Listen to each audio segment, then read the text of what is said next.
In this video, let's look at the different object methods that's available to us while working with JavaScript. So the first method that we are exploring is called as the Object.freeze method. Now, the idea behind this particular method is, let us say that we already have an object that we would have created. We do not want to add any new properties to the object, nor do we want the values of the properties to be updated. In that case, we can use the Object.freeze method. Inside our objects folder, I've created a new file. I've called it as object methods. Let us say that we have a product, which is an object which has these three properties: ID, name, and price. Now, you know that if you want to update any property value, then I could do something like product.price is equal to 15. If I want to introduce any new property, I could just introduce the property name and assign some kind of a value to it.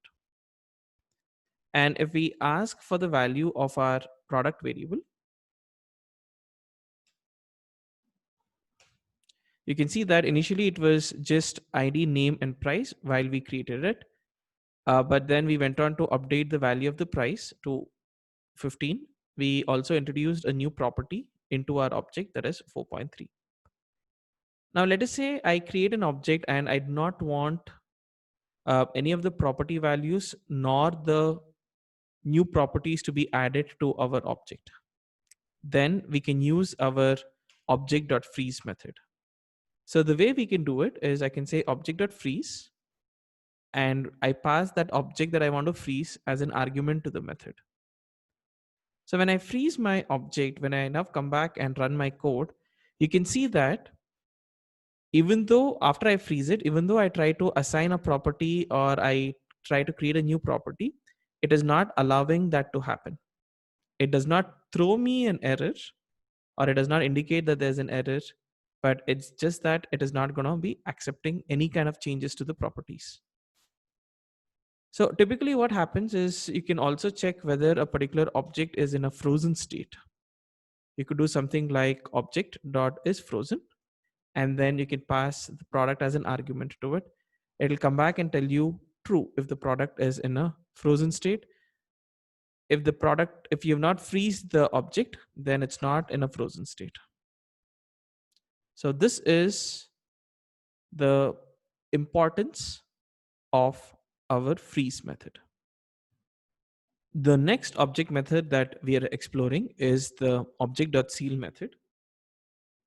Now, the idea behind using this particular method is, let's say we want our object property values to be updated, but we do not want to remove or add any new properties to our object. In that case, we can use the Object.seal method. I will continue work with the same file, object.methods.js. We have the same set of object, which is const product, which has three properties in it: ID, name, and price. And the previous ones I've just gone ahead and I've commented it out.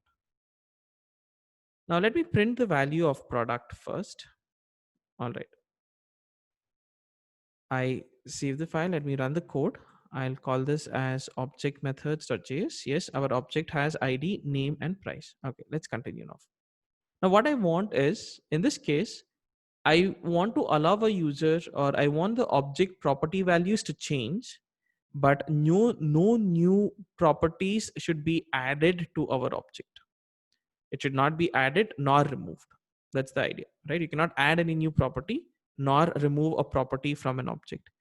In that case, what we can use is we can use the Object.seal method and pass our product as an argument to it. So at this point of time, let's say I change the price of a product to, let's say, 15. And if I try to introduce a new property, rating is 14. And if I do a console.log of product, I'll save the file. And when I run the code, well, the next object method that we're going to be exploring is the assign method, Object.assign. Now we use this method to copy values from one object into another object. I continue work with the same file, object.methods.js.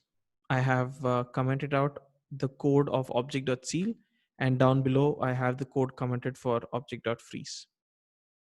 All right, let's check this out. Now let us say that I have a new object. I'll call this as item. Let's say I have a new object. I call it as item. Now what I want is I want all the values of the product to be copied into the item object. For that, we can use something like Object.assign. The first argument is the target object, and the second argument is the source object. So everything from the source gets copied into the target. So I would say item, comma, product. And when I display the value of item, I'll save the file, I'll run the code, and I'll run this file. I'll say node object methods.js. Now you can see I started off as an empty object. Okay, I started off as an empty object. I now copied all the properties of product into item. And when I say console.log of item, you see that I have ID, name, and price. But what if item already had some kind of an initial value? Let's say the ID of it is going to be 2. Observe. So when I do something like this, you can see that even that property value gets overridden, where the whatever the value of product is, when it gets copied into item, existing values of item gets overridden. What if the item object had a property that was not part of the product object? So something like seller, I'll call it as Dev International. Let's say that's the company name, the one who's selling this particular product. So in this case, when I do an object.assign item comma product, and I'm displaying the value of the item object here, when I run the code, you can see the existing properties continue to remain the same. It's just that new properties gets copied into the object. This is how object.assign works.